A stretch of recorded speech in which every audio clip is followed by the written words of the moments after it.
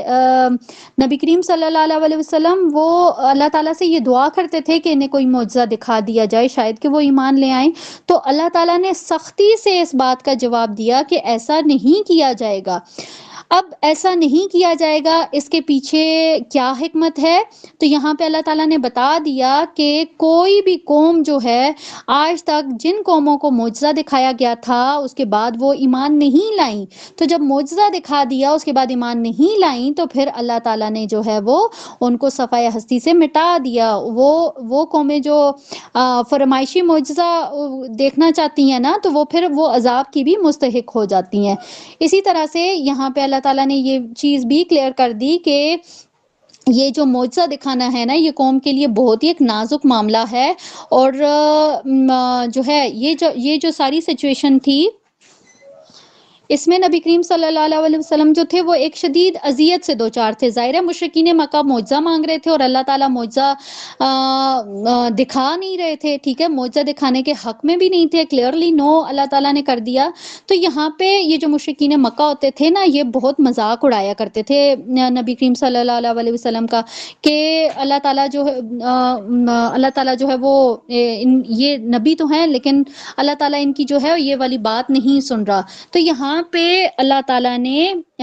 نبی کریم صلی اللہ علیہ وسلم کے ایک دلجوئی کے لیے فرمایا کہ اگر کائنات کے اوپر غور و فکر کیا جائے نا، تو اس میں ہر چیز چلتا پھرتا معجزہ ہے۔ ٹھیک ہے، آپ سورج کو دیکھ لیں، آپ چاند کو دیکھ لیں، آپ یہ جو دن اور رات کا آگے پیچھے آنا ہے، یہ جو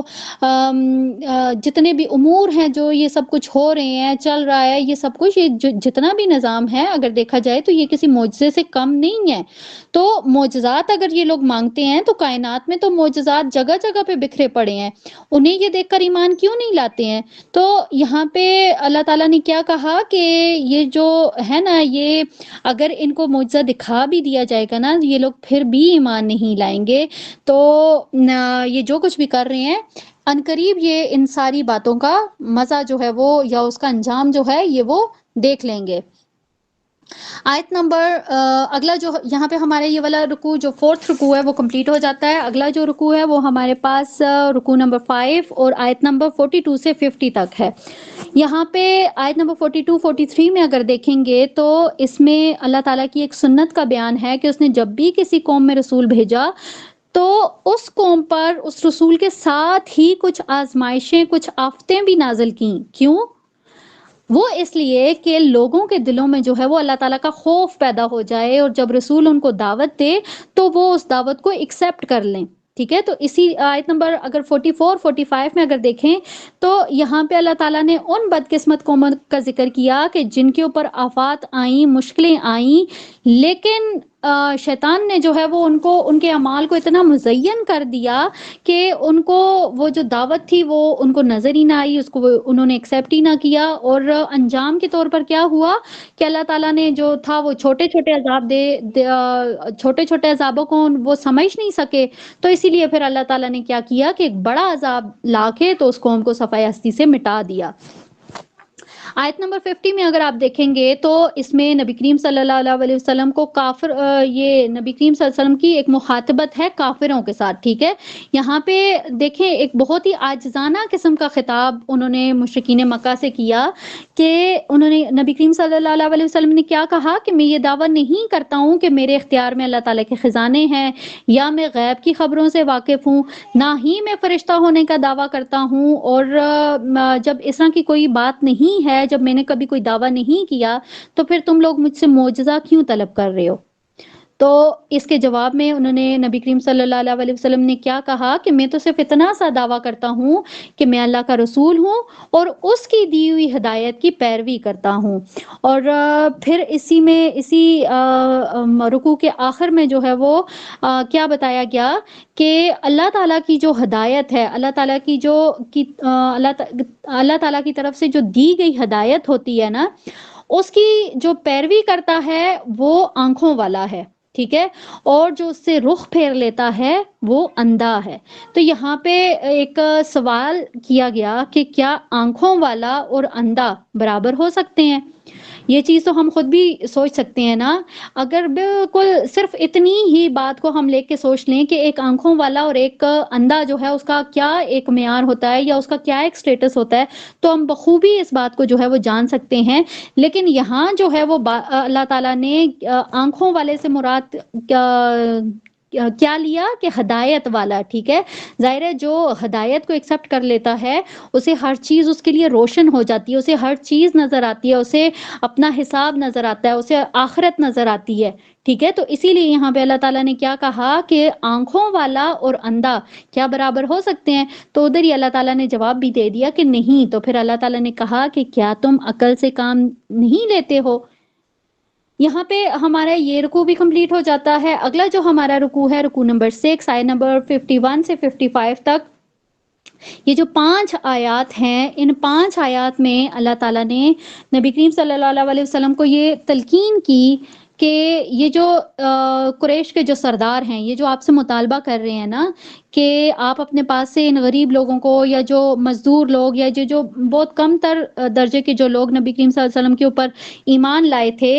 تو انہوں نے کیا کہا تھا کہ مطلب ہم آپ کی محفل میں کیسے آئیں یا ہم کیسے آپ کی بات مانیں، آپ کے ظاہر ہم سردار ہیں اور یہ آپ کی محفل میں جو ہے وہ غلام بیٹھے ہوتے ہیں، تو ہم ان کے ساتھ کیسے بیٹھیں، آپ ان کو جو ہے وہ دور کریں تو تب ہم آپ کی محفل میں آئیں گے، آپ کی بات سنیں گے، ٹھیک ہے۔ یہ ایک مطالبہ کیا تھا سرداران قریش جو تھے انہوں نے نبی کریم صلی اللہ علیہ وسلم نے، لیکن اس رکوع میں ہم دیکھتے ہیں کہ اللہ تعالیٰ نے اس مطالبے کو سختی سے رد کر دیا کہ آپ جو ہیں وہ اپنے پاس یہ جو غلام یا پھر یہ جو کم تر درجے کے لوگ ہیں، آپ ان کو دور نہیں کریں گے، بلکہ آپ جو ہیں وہ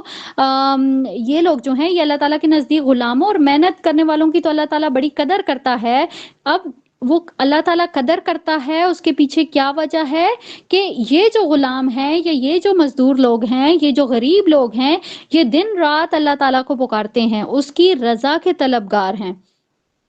اسی طرح آیت نمبر 54 میں دیکھیں تو اس میں اللہ تعالیٰ نے کیا کہا کہ یہ جو لوگ ہیں، ٹھیک ہے، یہ جن کے بارے میں بات ہو رہی ہے نا، غریب لوگوں کے بارے میں یا غلام لوگوں کے بارے میں، تو اللہ تعالیٰ نے اسی بات کو آگے کنٹینیو کیا کہ یہ جو لوگ ہیں یہ اس قابل ہیں کہ یہ جب آپ کے پاس آئیں، آپ کی محفل میں آئیں، تو آپ ان کے لیے سلامتی کی دعا کریں اور انہیں خوشخبری دیں کہ اللہ تعالیٰ جو ہے وہ بہت غفور اور رحیم ہے۔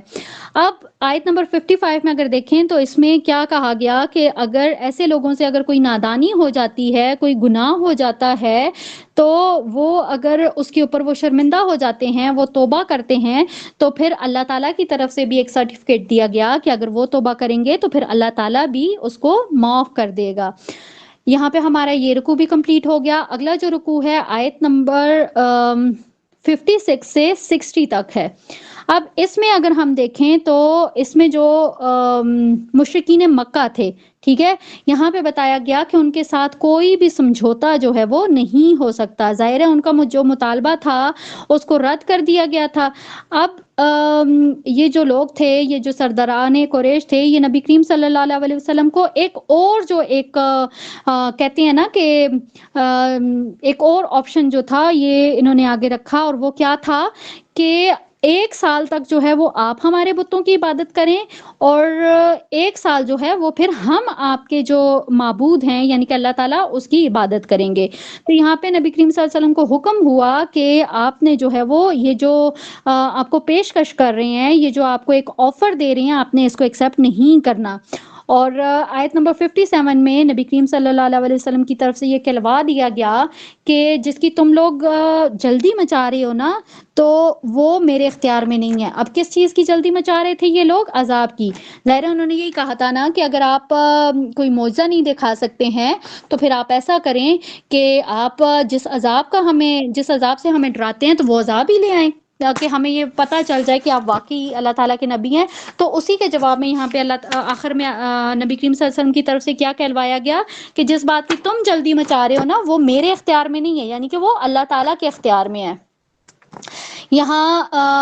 آیت نمبر 60 میں اگر آپ دیکھیں گے تو اس میں کیا بتایا جا رہا ہے کہ اللہ تعالیٰ نے کیا بتایا کہ وہ انسان کو موت دیتا ہے. اب یہ جو موت ہوتی ہے یہ موت ہر روز ہوتی ہے، ہر روز رات کو جو ہے وہ انسان مر جاتا ہے، ٹھیک ہے، لیکن صبح صرف وہی اسی کو اللہ تعالیٰ اٹھاتا ہے کہ جس کی ابھی اجل قریب نہیں آئی ہوئی ہوتی، یعنی کہ ابھی اس کا جو وقت آخر ہے وہ نہیں آیا ہوتا تو اللہ تعالیٰ اس کو دوبارہ صبح اٹھا دیتا ہے. اسی طرح سے آیت نمبر 59 میں اگر دیکھیں گے تو اس میں کیا کہا گیا کہ غیب کا جو علم ہے وہ صرف اور صرف اللہ جانتا ہے. اللہ جانتا ہے کہ خشکی یا پھر سمندر میں، ٹھیک ہے، اس میں کیا چیز ہے. اسی طرح سے اللہ تعالیٰ درخت سے کوئی پتا نہیں گرتا لیکن اللہ تعالیٰ کے علم میں ہوتا ہے. تو یہ جتنی بھی غیب کی کنجیاں ہیں یہ ساری کی ساری اللہ تعالیٰ کے ہاتھ میں ہیں. اگلا جو ہمارا رکوع ہے وہ ہے آیت نمبر 61 سے لے کر 70 تک. یہاں پہ آیت نمبر 61 اور 62 میں اگر دیکھیں گے تو اس میں اللہ تعالیٰ نے فرمایا ہے کہ جب بھی کسی کی موت کا وقت قریب آ جاتا ہے تو پھر فرشتے اسے اللہ تعالیٰ کے پاس لے آتے ہیں. اب یہاں پہ اللہ تعالیٰ نے بتایا کہ اللہ جو ہے وہ حساب کرنے والا ہے. تو یہاں پہ جب ہم یہ بات دیکھتے ہیں کہ اللہ تعالیٰ حساب کرنے والا ہے، یہ جو چیز ہے اس کو اگر ہم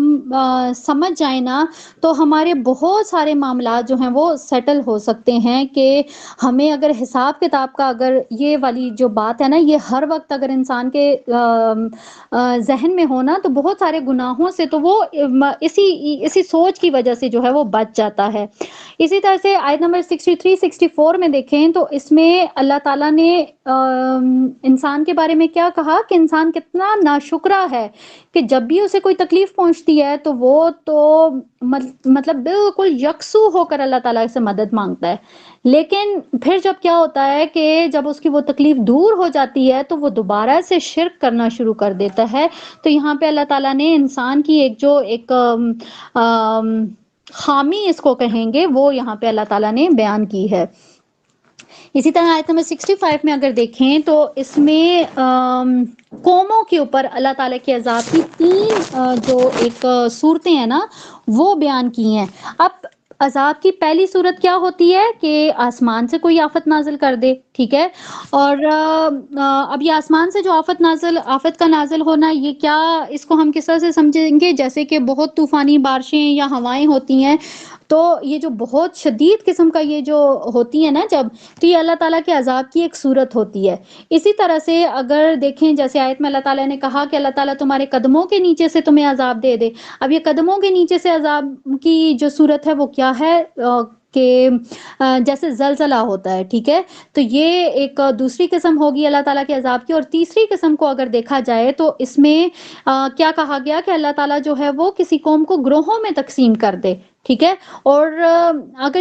یہ دیکھا جائے نا، تو یہ جو تینوں قسمیں ہیں، اس میں سے یہ جو تیسری قسم ہے نا، اس کو ہم آج نا بہت ایک کہتے ہیں نا، ایک کلیئر ایویڈنس ہے ہمارے سامنے کہ ہم اس کو بہت اچھے سے سمجھ سکتے ہیں کہ جس طرح سے آج ہمارے ملک کا حال ہے کہ کتنے ہی گروہوں میں جو ہے وہ تقسیم ہو گئے انسان، مسلمان، ٹھیک ہے؟ تو یہ ان ساری چیزوں کے پیچھے کیا ایک چیز ہے کہ یہ اللہ تعالیٰ کی طرف سے ایک عذاب کی صورت ہے، ٹھیک ہے؟ تو یہاں پہ اپنے لیے ضرور یہ دعا کریں کہ اللہ تعالیٰ جو ہے وہ ہمیں گناہوں سے بچنے کی توفیق عطا فرمائے، ہمیں یہ اللہ تعالیٰ کے جو عذاب ہیں ان سے بچنے کی توفیق عطا فرمائے، آمین ثم آمین۔ اچھا، اسی رکوع میں دیکھیں گے آیت نمبر 68 میں،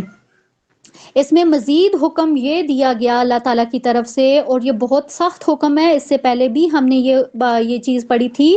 کہ کوئی بھی ایسی محفل کہ جس میں اللہ تعالیٰ کی آیات کا مذاق اڑایا جا رہا ہو، یا پھر اللہ تعالیٰ کے جو شاعر ہیں ان کی توہین کی جا رہی ہو، تو ایک انسان کی جو غیرت کا جو تقاضا ہے تو وہ یہی ہے کہ وہ فوراً سے ایسی جگہ سے اٹھ جائے، ٹھیک ہے؟ اور اسی کے ساتھ اللہ تعالیٰ نے کیا کہا کہ ہمیشہ جو ہے وہ اللہ تعالیٰ کا متقی بن کے رہنا ہے۔ آیت 70 میں اگر دیکھیں گے تو ایسے لوگوں کے لیے قیامت کے دن اللہ تعالیٰ نے ایک دردناک عذاب کی جو ہے وہ وعید سنائی ہے، اور اس کے ساتھ ہی اللہ تعالیٰ نے یہ بھی فرمایا ہے کہ قیامت والے دن اگر تو کوئی فدیہ دے کے اپنی جان چھڑانا چاہے، یا کوئی سفارش لے کے آ جائے کہ جی میں فلاں بندے کی سفارش لے کے آ جاؤں، جیسے کہ ہم نبی کریم صلی اللہ علیہ وسلم کی شفاعت کا جو ہے وہ ہمارے اندر ایک چیز جو ہے وہ ڈال دی گئی ہے کہ بھئی آخرت میں، دنیا میں جتنے گناہ کرنے ہیں کر لو، آخرت میں جو ہے وہ نبی کریم صلی اللہ علیہ وسلم ہمیں اللہ تعالیٰ سے چھڑا کے لے جائیں گے، تو اٹس ناٹ پاسبل، ٹھیک ہے؟ یہاں پہ اللہ تعالیٰ نے بہت کلیئرلی کہہ دیا کہ نہ تو کسی کی سفارش قبول کی جائے گی، نہ ہی کوئی فدیہ قبول کیا جائے گا۔ آیت نمبر 71 میں دیکھیں تو ہمیں ہدایت کی امپورٹنس جو ہے وہ نظر آتی ہے کہ جب کوئی ہدایت پر نہیں ہوتا نا، تو اس کو چاہے کتنی ہی دعوت دی جائے وہ بات اس کے دل میں نہیں اترتی ہے، ٹھیک ہے؟ تو یہاں پہ اللہ تعالیٰ نے اس چیز کو جو ہے وہ اس کی طرف نشاندہی کروائی ہے۔ اور اسی کے ساتھ اگر آیت نمبر 72 میں دیکھیں تو اللہ تعالیٰ نے نماز کو قائم کرنے کا حکم دیا ہے۔ آیت 74 سے آنورڈز جو ہے وہ سارہ ابراہیم علیہ السلام کا قصہ جو ہے وہ چلتا ہے، جس میں جو حضرت ابراہیم علیہ السلام تھے، انہوں نے یہ جو ستارہ پرست تھے یا چاند پرست اور سورج پرست جو تھے، ان لوگوں کو کس طرح سے توحید کی جو پہچان ہے وہ کروائی تھی کہ جب انہوں نے ستارہ دیکھا تھا تو انہوں نے کہا کہ یہ میرا رب ہے، وہ جب ڈوب گیا تو انہوں نے کہا کہ جی جو خود ڈوب گیا تو وہ مجھے کیا عروج دے گا۔ اسی طرح سے جب چاند کو انہوں نے دیکھا تو انہوں نے یہ کہا کہ یہ میرا رب ہے، پھر جب چاند بھی ڈوب گیا تو انہوں نے کہا کہ یہ تو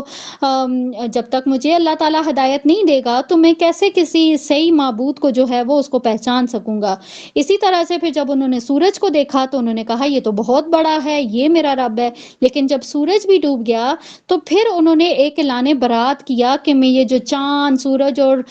ستاروں یا ان سب کو جو بھی یہ جو معبود بناتے ہیں نا، تو میں ان سے اعلان برات کرتا ہوں۔ اور اسی کے ساتھ انہوں نے کیا ایک اسٹیٹمنٹ دی کہ میں اپنا رخ کرتا ہوں اس ہستی کی طرف جو کہ ستاروں، چاند اور سورج کو بنانے والی ہے۔ اسی رکوع میں آیت نمبر 81 میں دیکھیں گے تو ابراہیم علیہ السلام نے جب اعلان برات کیا تھا تو پھر ان کی قوم جو تھی وہ ان کے ساتھ جھگڑوں پہ اتر آئی تھی، ٹھیک ہے؟ اور لیکن ابراہیم علیہ السلام نے بہت ہی زیادہ حکمت سے جو تھا اس کا جواب دیا کہ مجھے تو اللہ تعالیٰ نے ہدایت دے دی ہے، اس لیے اب مجھے کسی کا بھی خوف نہیں ہے۔ یہاں پہ ہمارا یہ رکوع بھی کمپلیٹ ہو جاتا ہے۔ رکوع نمبر 10 ہے، آیت نمبر 84 سے 90 تک۔ اس میں کیا کہا جا رہا ہے کہ یہ جس طرح ہم نے پچھلے رکوع میں حضرت ابراہیم علیہ السلام کا سارا دیکھا نا، تو آیت نمبر 84 سے 86 تک اگر ہم دیکھیں گے تو اس میں تقریباً 18 انبیاء ہیں کہ جن کا اللہ تعالیٰ نے نام لے کر جو ہے وہ بات کی ہے، ٹھیک ہے؟ اب یہاں پہ ہم دیکھتے ہیں کہ اللہ تعالیٰ نے کیا کہا کہ یہ جتنے بھی انبیاء ہیں، آپ اس کو دیکھیں گے آیت نمبر 84 سے 86، تو اللہ تعالیٰ نے 18 انبیاء کا نام لیا، اور سب کا نام لینے کے بعد اللہ تعالیٰ نے کیا کہا کہ یہ سب کے سب ہدایت پر تھے، یہ محسنین تھے۔ سیم اسی طرح سے ابراہیم علیہ السلام کے بارے میں بھی اللہ تعالیٰ نے کیا کہا کہ ان پر کوئی بھی ایسا وقت نہیں گزرا کہ جب انہوں نے اللہ کے سوا کسی کو اپنا رب مانا ہو، ٹھیک ہے، تو یہ جتنی بھی ساری باتیں جو ہمیں حضرت ابراہیم علیہ السلام کے بارے میں ملتی ہیں، تو وہ اللہ تعالیٰ نے کیا کہا کہ اللہ نے ان کو جو یہ ساری باتیں وہ سکھائی تھی، اور اسی وجہ سے وہ جو ایک توحید ایک والا ایک ہے نا ایلیمنٹ، وہ وہاں تک پہنچے تھے، اور شرک جو تھا ان کے اوپر واضح طور پر جو ہے وہ ان کو اس شرک کو جو ہے وہ واضح کیا گیا، اسی لیے وہ گمراہی سے بچ گئے۔ اور پھر اس میں ہم دیکھتے ہیں کہ جس طرح سے اللہ تعالیٰ نے اتنے انبیاء کا نام لے کر ذکر کیا، تو اللہ تعالیٰ نے کیا کہا کہ یہ سب ہدایت پر تھے، لیکن اسی رکوع کے اندر اگر آپ دیکھیں گے تو اللہ تعالیٰ نے یہ بھی کہا کہ اگر انبیاء میں سے بھی اگر کوئی شرک کرتے تو اللہ تعالیٰ ان کی نیکیوں کے اجر کو بھی ختم کر دیتا۔ اور اسی کے ساتھ اللہ تعالیٰ نے نبی کریم صلی اللہ علیہ وسلم کو یہ بشارت بھی دی کہ اگر مکہ والے آپ کی دعوت کی ناقدری کر رہے ہیں تو آپ بالکل بھی پریشان نہ ہو، اللہ تعالیٰ نے ایک اور قوم کے لیے یہ طے کر دیا ہے کہ وہ قرآن کی قدر کرنے والی قوم ہوگی، اور وہ قوم کون سی ہے؟ یہ اہل مدینہ جو ہیں وہ ان کی طرف اشارہ کیا گیا یہاں پہ۔ اگلا رکوع ہے ہمارا 11واں رکوع ہے، آیت نمبر 91 سے لے کر 95 تک ہے یہ۔ آیت 91 میں اگر ہم دیکھیں تو اس میں یہود کے جھوٹ کا ایک تذکرہ ملتا ہے، ٹھیک ہے۔ اب وہ جھوٹ کیا تھا کہ وہ نبی اکرم صلی اللہ علیہ وسلم سے دشمنی نبھاتے ہوئے نا، وہ یہ کہتے ہوتے تھے کہ اللہ تعالیٰ نے تو کوئی کتاب نازل کی ہی نہیں ہے، تو اس کے جواب میں اللہ تعالیٰ نے کیا کہا کہ اچھا نہیں کتاب نازل کی، تو پھر بتاؤ کہ وہ جو موسیٰ علیہ السلام کے اوپر تورات نازل کی گئی تھی وہ کس نے نازل کی تھی، وہ کہاں سے آئی تھی؟ تو یہاں پہ اللہ تعالیٰ نے اس بات کو کلیئر کیا کہ پہلے وہ جو تھی وہ کتاب ہدایت تھی، اب جو ہے وہ قرآن جو ہے وہ ہدایت کی کتاب ہے یا ہدایت کا سرچشمہ ہے۔ آیت 92 میں دیکھیں اللہ تعالیٰ نے جو مکہ ہے اس کو ام القریٰ کہا ہے۔ اب ام القریٰ سے کیا مراد ہے؟ ام القریٰ کہتے ہیں بستیوں کی ماں، ٹھیک ہے۔ جیسے ہم اس کو تھوڑا سا اور اگر آسان الفاظ میں سمجھ لیں تو جیسے آج کل ہوتا ہے نا کہ ایک ملک میں ایک کیپٹل ہوتا ہے، ٹھیک ہے، دارالخلافہ، تو سیم یہ جو مکہ ہے نا، یہ مکہ کی بھی حیثیت اس وقت اس طرح سے تھی کہ یہ تمام جتنے بھی آس پاس کے جو علاقے تھے یا آس پاس کے جو شہر تھے ان سب میں اس کو جو ہے وہ اس کی بہت امپورٹنس تھی۔ تو یہاں پہ خصوصی طور پہ جو ہے وہ اللہ تعالیٰ نے مکہ اور اس کے ارد گرد کے لوگوں کو مخاطب کر کے کہا کہ یہاں پہ اللہ تعالیٰ نے اہل ایمان کی نشانی بتائی ہے۔ اب وہ کیا نشانی ہے؟ کہ وہ اپنی نمازوں کی حفاظت کرتے ہیں۔ آیت نمبر 93 میں دیکھیں تو یہ جو جھوٹ بولنے والے تھے، پہلے ہم نے پڑھا نا آیت نمبر 91 میں کہ انہوں نے یہود نے جھوٹ ایک گھڑا، تو یہاں پہ اللہ تعالیٰ نے ان کے بارے میں کیا کہا کہ یہ جو جھوٹ بولنے والے ہیں ان پر موت کی سختی آئے گی، اور جب یہ جو فرشتہ ہے موت دینے والا یہ جب ان کے پاس آئے گا تو اس وقت اس کی وہ کیا کہے گا کہ اس وقت جو ان کے اوپر سختی ہوگی نا وہ ساری کی ساری یہ جو ابھی کی جو ان کی روش ہے نا، جو ان کی حرکات ہیں، یہ انہی سب کا نتیجہ نا ان کو اپنی موت کے وقت جو ہے وہ چکھنا پڑے گا۔ اور پھر اسی کے ساتھ جو ہے وہ اللہ تعالیٰ نے کیا کہا کہ ان کے لیے راکھ کر دینے والا جو ہے عذاب ہے۔ اگلا رکوع ہے ہمارا آیت نمبر 92 سے لے کر 100 تک، اس میں آیات ہیں، اور اس پورے رکوع میں ہم دیکھیں گے کہ اللہ تعالیٰ کی جتنی بھی نعمتیں ہیں ان سب کا بیان جو ہے وہ ہمیں اس رکوع میں ملتا ہے۔ اب اس میں اللہ تعالیٰ نے کیا فرمایا کہ اللہ وہ ہے جو کہ بیج اور دانے کو پھاڑ کر اس میں سے درخت اور پودے اور درخت نکالتا ہے۔ اسی طرح سے اللہ تعالیٰ زندہ کو مردہ جو ہے وہ زندہ اور مردہ جو ہے وہ کرتا ہے، یعنی کہ مردہ سے زندہ کو نکالتا ہے اور زندہ سے مردہ کو نکالتا ہے۔ اسی طرح سے اللہ جو ہے وہ آسمان، سورج اور چاند ان سب کا خالق ہے۔ سیم اسی کے ساتھ اللہ تعالیٰ انسان کا بھی خالق ہے، اور ایون انسان کا خالق یہ نہیں کہ اس کو بنا کے چھوڑ دیا، بلکہ اس کی جتنی بھی اس کی جو ضروریات ہیں ان کا بھی اللہ تعالیٰ نے انتظام کیا۔ اسی کے ساتھ اللہ تعالیٰ نے یہ بھی فرمایا کہ کس طرح سے وہ آسمان سے بارش برساتا ہے، اور پھر اس کے بعد زمین کے اوپر نباتات، پھل اور سبزیاں، یہ ساری چیزیں وہ پیدا کرتا ہے۔ تو یہاں پہ اللہ تعالیٰ نے ان ساری باتوں کو بیان کرنے کے بعد کیا کہا کہ اس میں ایمان لانے والوں کے لیے نشانیاں ہیں، اور